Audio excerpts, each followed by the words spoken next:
It's Way Up with Angela Yee. I'm with my guy, B-Dot. Yep. Oh, and just a kid from Brooklyn, Leon Thomas is here. Yo, what's up? How y'all feeling? Name in R&B, man. I know. First of Man. all, let's just talk about your tiny desk before we even do anything else. Congratulations on that. Thank you so much. That might have been one of the most top tier tiny desks in history. It was a really tough one for me. I mean, 2 days after that, I had to go to my grandfather's funeral. Oh, I'm sorry to So hear that. even like preparing for it, it was definitely just a lot of emotions. You know, he's always been one of my biggest champions, and I was definitely feeling his energy with me that day for sure. I know that you had to feel great that at least he was able to see. Well, you've been successful for so long, but this is a whole different. It's a different thing for him. Yeah. He knows how much music means to me. So he would be at all my shows. You know, he would come to all my New York shows and even pop up to DC when he could. You know, so. Shout out to him for sure. And I'm sure you've seen all the feedback from it too. Yeah, it's been a lot of love. It was really cool seeing it all work out. You know, I was overseas when it dropped. I was in the UK doing the show, and immediately my phone just started blowing up. All my friends was hitting me. People I haven't talked to in like 6 years, 7 years, showing so much love. It was really dope. What about the reception of this album, Mutt? Yeah. It's been a pleasure, man. You know, I mean, I worked really hard on this album. Being signed to a major label, that sophomore album could be a make or break. I ain't trying to be on anybody's shelf, so I was really putting my heart and soul into that, trying to make sure we could really get my touring business up and running and really touch the people. But I'm just glad it really resonated. To me, it's like a testament to good music. It's almost like a word of mouth album. Like, did you hear the Leon Thomas album? Yeah. And the problem is sometimes people want to they hate when other people discover. You know what I'm saying? Because Mutt was like your first Billboard Hot 100 song. Exactly, yeah. And so, but that song, I mean, it really, really went. And that made people go back and check out the old discography. But some people that have been on it for a minute feel like, oh, now you're all up on gatekeeping, man, trying to gatekeep the vibe. But I mean, I'm just thankful to everybody who's been, tapping in and really doing a lot of content around it too. I'm seeing on TikTok and Instagram, people are using it, for reels and everything else, man. It's dope to see the growth of it all. Yeah, shout out to all the guys who are dogs and mutts, you know. Can't relate. Oh, man, it's just art. It's just art. I know, but I saw you said you had a German Shepherd mixed with a Husky with your ex. Yeah, exactly. I had a German Shepherd growing up, too. Really? Yeah, Okay. we did. His name was Marble. Yeah, I mean, they're real protective dogs. Yeah. So, listen, she left the dog with you? Well, it was my birthday present. So yeah. I mean, she left the dog with me, and it was a really cool process of just learning myself. I mean, it was my first dog ever, and I'm super busy, but I really learned a lot about myself from having this dog, and I feel like this album was definitely therapy in itself. That's my dog. It was like therapy. I was just doing a lot of reflecting on who I am as a man, and who I want to be, and really just building up my confidence as well.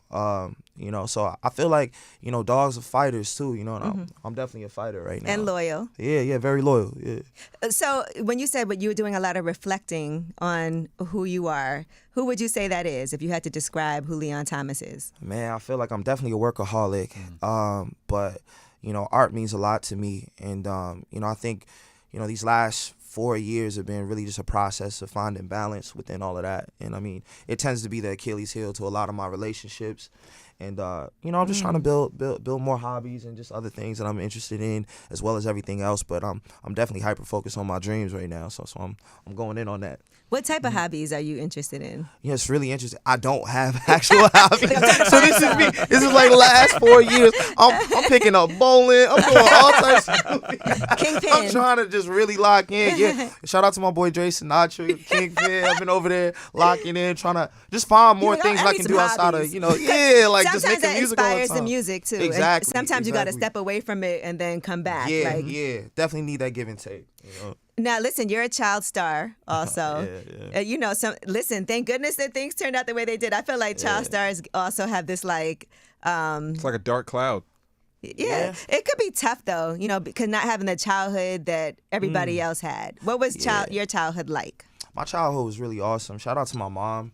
I mean, she made sure that I really took time to focus on school, having, friends who aren't in the industry, just like really built a community around me that could help support both the parts of my life that were a little abnormal and just building like a safe place to be myself. Once we moved to LA, she was definitely my protector too. She always made sure she was just like locked in, and when it came to business, really helped me out. And having my mom and even my belief in God, I think, has really helped me roll through the peaks and valleys of this whole thing. Because it hasn't been all just amazing for me when it comes to this industry, but I think it's really a testament of me being able to get up when I fall down. Yeah, because you do have a musical family. Like you said, you had a studio in the house. Oh, yeah, for sure. Growing up. Yeah. This is your house in Park Slope? Yeah, in Park Slope. Listen, here's the deal. So they had a backyard, and the person who was renting it before us built a shed in the backyard. And that was like where they would do like some live stuff. So they had mics out there, and then in the downstairs bedroom, they turned that into a really cool studio. So we would have like rappers like come to the house and record stuff. And anybody we know? It was like makeshift. I don't think anybody you guys would know, but shout out to Wise. So that's like my uncle. He was a rapper from New York, and I watched him put together his projects there as like a child. I'm talking like 7 years old to maybe 9 was when they were working on that independent record label. Yeah. So it was kind of destined for you, because I was thinking about Park Slope. Like when I was coming up, I used to go to Park Slope to hang out with my friends. That I went to Poly Prep in Brooklyn. Oh, cool! Yeah. Yeah, so that's was like the good neighborhood that we used to go to hang out in. Right. It's pretty safe, You're like, I'm going to Park Slope. My mom used to be like, all right, go ahead, have fun. Yeah. Have a good time with that. Now, also, so you went from that, and then you've written for a lot of artists too, as well. Oh, for sure. I mean, some huge artists. Yeah. And some artists that, like, it's funny to me because you've written for, and with other writers too, but you've written with SZA. Well, yeah. Well, I mean, I always like to, make that differentiation. Yeah. I produced on that song with SZA for Snooze, but production was actually like the main thing I was doing for a lot of these artists. Because I feel like writing sometimes can be very personal with artists. Right. And, if you don't really know them very well, it can feel like a blind date. But I've also luckily been able to play some songs as a writer on a bunch of artists, and shout out to them. But like working in production, I was able to really lock in with people like Drake and Kehlani, J. Cole, Post Malone. It's a pretty long list. It's crazy when you watch like everything that happens in the news. Do you think, because you have a whole different insight when you think about people and forming opinions on like, well, this happened, well, exactly. that, yeah. I mean, it's a crazy world out there. There's a lot going on, but luckily all of my experiences have been really dope, and I picked up a lot of great lessons. Especially working with Drake and his team, man. I mean, they really, showed a lot of love. How did it feel winning the Grammy for Snooze? Oh, that was a big deal, man. It was a big deal, and it was my second time being nominated, for a song. I'd been on albums and been nominated for stuff, but this is my second time being nominated for a song, and I wasn't quite sure if we were gonna win because she had like 7 nominations or something that night. But it was a beautiful surprise.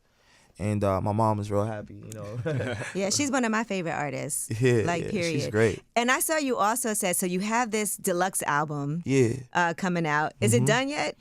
Well, I just got the master to a really, really amazing feature. I'm still going to say the name on that one, but this is definitely life-changing for me. I'm a big fan of this artist. So, oh, wow. Just got the master back from Give Matt. us a hint so we can, like a Jeopardy hint. Ooh, a Jeopardy hint. Are they from the East Coast? Is it a woman? They've been in the game since they were a teenager, just like me, Angela Yee? Come on, I can't guess from that. No, I thought it was you. Oh. They've been in the game a long time. You've seen them grow up too. So yeah. All right, so we know so far Kehlani's on it, right? Mm-hmm. We know Big Sean. Yeah. Is that confirmed? Big Sean, yeah. Confirmed, okay. Yeah. We know Halle Bailey's confirmed. Yeah. Okay. It's not one of those. No. It's not one of those. It's like another one. And I know you said this is going to be a very woman kind of centric. Well, I saw you say I that. I think I did most of the duets I needed to do so far when it comes to the girls. So this is like a guy.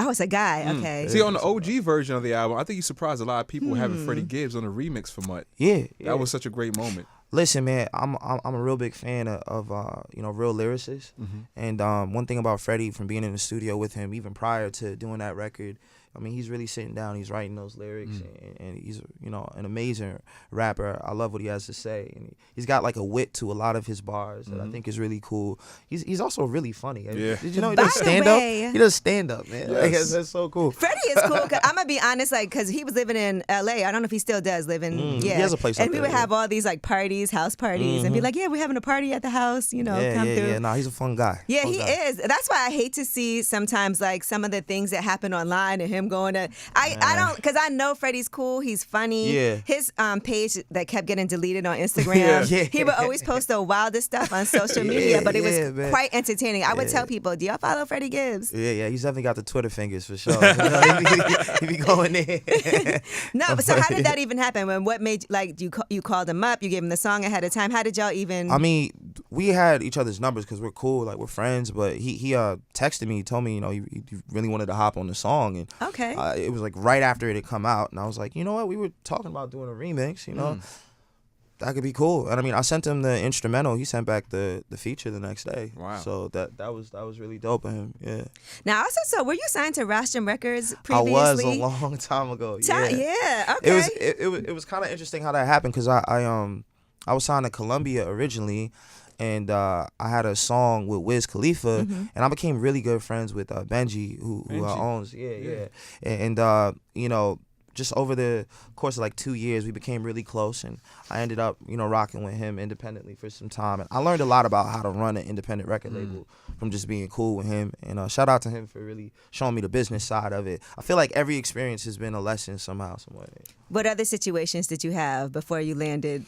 Before I landed, I was also with Alex the Kid for a quick second. At A Kid in the Corner. And we were kind of working on my first album, Electric Dust, together for some time. But we ended up parting ways. But shout out to him. We're still cool. We still text and stuff. Feels like you're right where you need to be. Exactly. Everything flows the way it's supposed to. I'm really blessed to be in the position I'm in, for sure. Now, I want to ask you about this album, Too Much, because I saw you also said this is a period of time where you feel like maybe you're not ready to be settled down. Yeah. I mean, I'm trying to figure that part out. My schedule is pretty hectic right now. I'm moving around a lot. You're like, no hobbies, nothing steady. I'm like really, really hyper focused on what I got going on. But I definitely want to find love at some point. I think that's really important. Is that so? You would say your relationship, your last one, ended probably because you were too focused. Yeah. It was a mixture of that. I mean, we both were artists, and it was just a lot going on. I think for me, I always want to let somebody be their best self, and I felt like at a certain point, I don't know, she was kind of relying on what I had going on, and I wanted her to definitely flow and build her own thing, because she's so talented as an artist, and I never wanted her to look back like 6 or 7 years, and be like, man, you never really put me on or did anything to help. And I felt like maybe if we both focused on our, it's probably hard to date another artist. It's tough. Just because it is like, what's that separation at home of right, work of and like personal work life? And like, should we be doing things for each other, or should exactly? You want to kind of like turn that side off and just focus on kicking it when you're at the house. So yeah, it's definitely very tough. Right. Yeah. Is Answer Your Phone inspired by that? I was gonna say that's what we're getting to. You know what? Shout out to Diane Warren. She wrote that record, and Diane Warren's a legendary songwriter. But I resonated with it because there was times where it felt like that. I love that song. It feels like old school begging kind of. Yeah. Oh, I love when men beg on songs. Shout out to Jeff Giddy. I do. We never would have had Answer Your Phone on the album if I didn't do a meeting with Jeff Giddy. He was like, a whole R&B album, no begging song. I'm like, all right, bet, cool. So I found one and cut it, and it really sounded dope. So shout out to Diane Warren. Wow. No, your whole vibe is kind of like real music. I don't know if that makes sense. Yeah, it does. Because I don't want to insult other people, but it does feel like it just feels good, like live, watching your live performances, but then listening to the album, you feel that whole element. And I'm all about that too. Yeah. I mean, I grew up writing songs on the guitar. I was a big fan of people like Andy R.E. and Alicia Keys. And, artists who could really like genuinely play and sing, even just without all the bells and whistles. So it's really nice now that I'm in this position to be a dope producer too, because I can really manipulate a lot of the things I play on all the instruments to make it feel urban, you know. How was it for you working, writing, producing for other artists, but knowing that like you got to get your blow up before everything happened? Because sometimes that's hard too. You're like, I ain't gonna lie, it wasn't always easy. You know, sometimes I would be in with an artist and I'd be like, man, I feel like I'm more talented than them. But I realized, you know, this industry like isn't about this industry isn't about that though. I think it's about building a brand, and that was the thing that I really noticed now, that I'm like, okay, regardless of what's going on, if I can maybe sing a little bit better or play an instrument better, the fact is that they built a brand that's working better than mine right now. So there's things I can learn from them, and that was definitely a lesson I learned over the years. I'm thankful for it. You know, you talked about being like media trained previously, and also in the music, wanting to make sure, like on your first project on Genesis, just talking about how like that music was different because you still weren't feeling like you could just say and do whatever it was. And that's not easy either. Yeah, that's not easy, but I mean, I think everything happens in its right time. You know, I mean, I'm internally as a human being, I just feel so sound and like one with myself. And you know, through my 20s, I was still just really finding myself. So I'm glad I'm releasing music now that resonates with people, and I can handle the twists and turns of, you know, what fame comes with, especially when it's about music, things that are about my life. You know, it's such a vulnerable thing. I'm learning it as we go, but you know, I feel like I'm ready for it now. And the music's resonating overseas as well. You just came off from London. How's the response? Sold out shows. Let's talk about it. Yeah. We did 2 sold out shows. It was insane doing radio and even just walking around London and people stopping me and showing love. I mean, that's completely different country. So I mean, for me, I was definitely super surprised, and you know, feeling the love out there.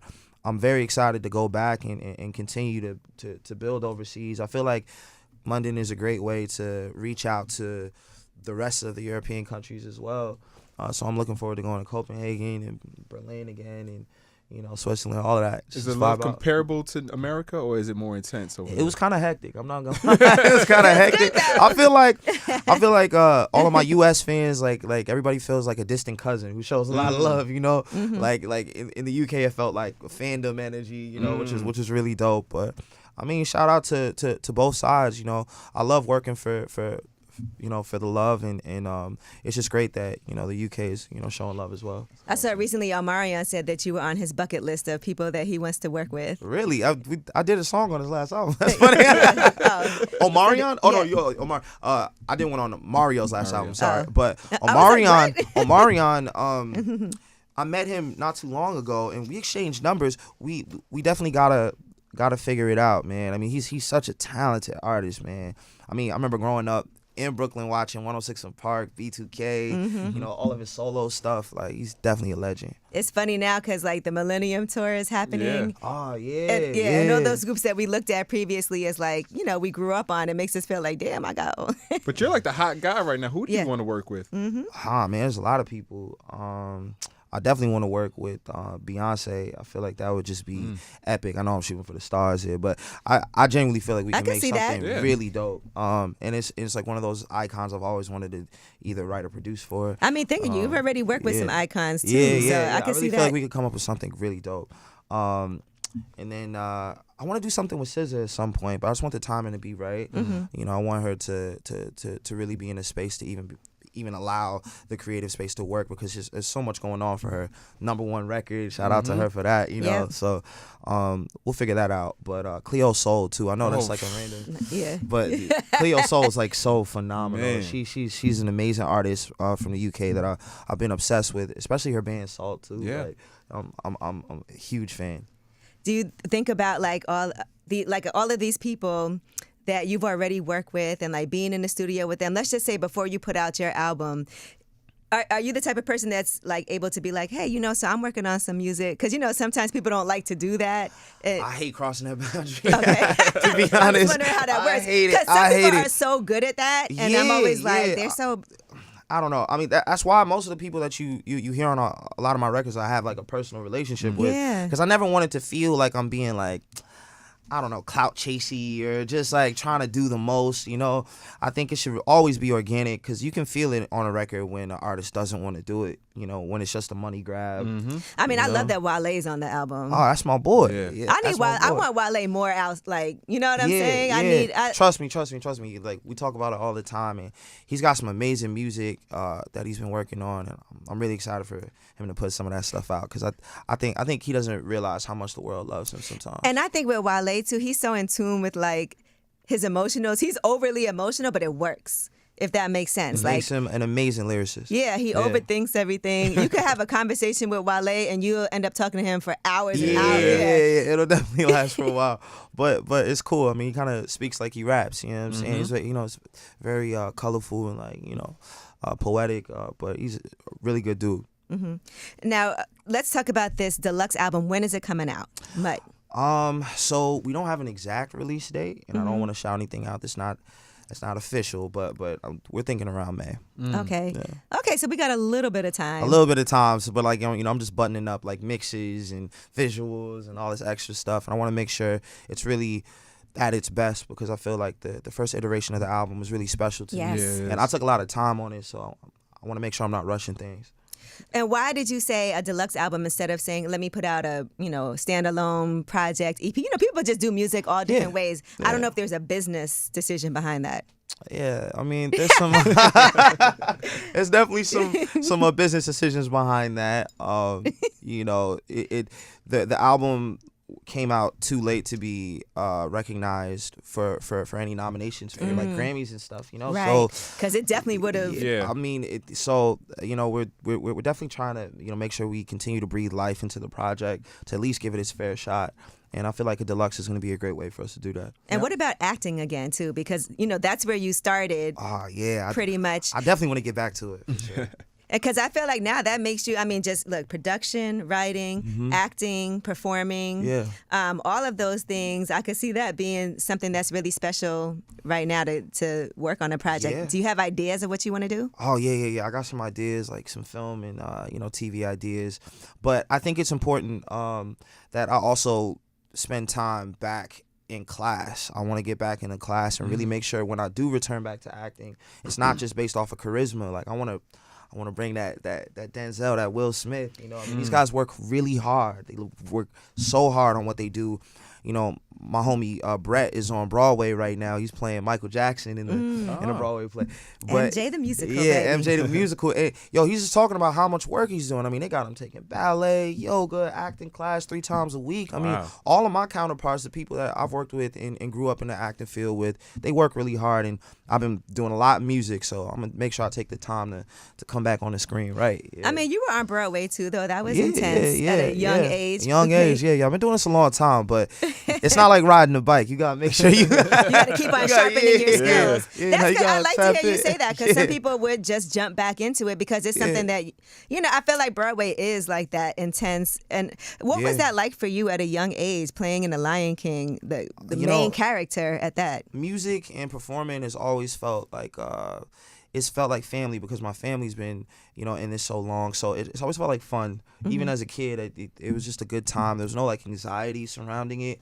And they really put you through rigorous like rehearsals. It's no joke. It's not like you just go up there and figure it out on your own. So I mean, I always felt safe up there and had a lot of fun. I've seen The Lion King like 3 times already on Broadway. Yeah. And I'm always growing impressed. up out here, you gotta check it out. I'm always impressed by like these little kids just being able to know all of those lines and do all of the singing. That like it's incredible to me. Yeah. I mean, there's been so many amazing actors and actresses who have come from being young Simbas. My boy Caleb McLaughlin from Stranger Things. He was up here, Yeah. Trevor Jackson. There's like so many. I think even Jacob Lattimore at some point was doing that too. So yeah, there's definitely been a lot of us that have made it work. Because you could also play somebody in a biopic. I always think I think about that when cool. I think people who can. That'd be cool. I'm trying to figure out. Actually, the one I would love to do is Donnie Hathaway's story. I feel like he's such an amazing singer, but his story was really tragic, in the end. And I'd love to play that story out. What's Donnie Hathaway's story? It's always fascinating to me when Well, there's a couple different accounts. I gotta really go through documentaries. I don't want to misspeak, but I know towards the end of his life, I know he was dealing with some mental health issues, and then it's still unknown of the exact cause of his death, but he fell from a hotel. Right. Yeah. Ooh. Okay. So yeah, it would be a dark one, but I feel like the music would be so amazing, and I want more people to know of how phenomenal he was, because I'm a real fan. I went to go see the Louis Armstrong play on Broadway. What a Wonderful wow. World. Yeah. It's great to me because I feel like real life stories are always more fascinating than anything fictional could ever be. Exactly. Yeah. Because I didn't know anything about him. I just knew What a Wonderful World. And, Right. But then you go and you see the play, and it was, he had like 3 different wives. Oh wow. Yeah. Okay. I mean, he wasn't. Okay. Look, Boy was he wasn't no outside. joke. But I feel like back then everyone was doing that because you go on the road as a musician. Go on the road, next thing They you were all know, mutts. yeah, all mutts, man, all mutts.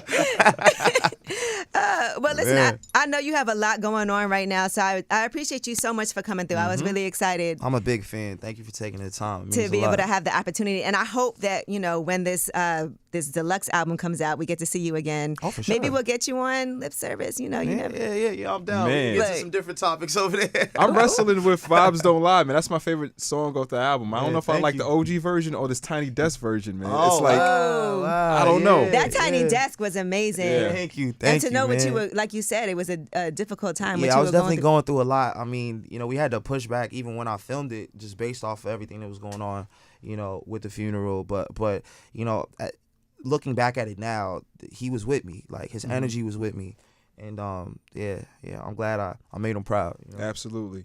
I feel like when I think about because this album, like you said, you're trying to like kind of find where you are. You're not quite ready to settle down. That Heartbreak album, when you have it, is going to be amazing. Yeah. Well, hopefully it's a happily ever after album. And then that comes after that. I feel like you got to go through some I heartbreak. gotta go through some real. Have you gone through some real heartbreak? Would you say?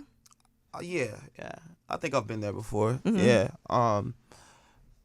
It's not an easy thing to deal with, but I like to look at a lot of the traumatic things in my life as like more so lessons than like problems. So I think I definitely learned a lot of lessons throughout those times. Yeah, those things are what makes you stronger. Absolutely. Yeah. And it makes you also learn how to deal with things in the future. Exactly. Once you get through on the other side, you learn so much about yourself. You're like, all right, that doesn't work for me. Let's figure this out.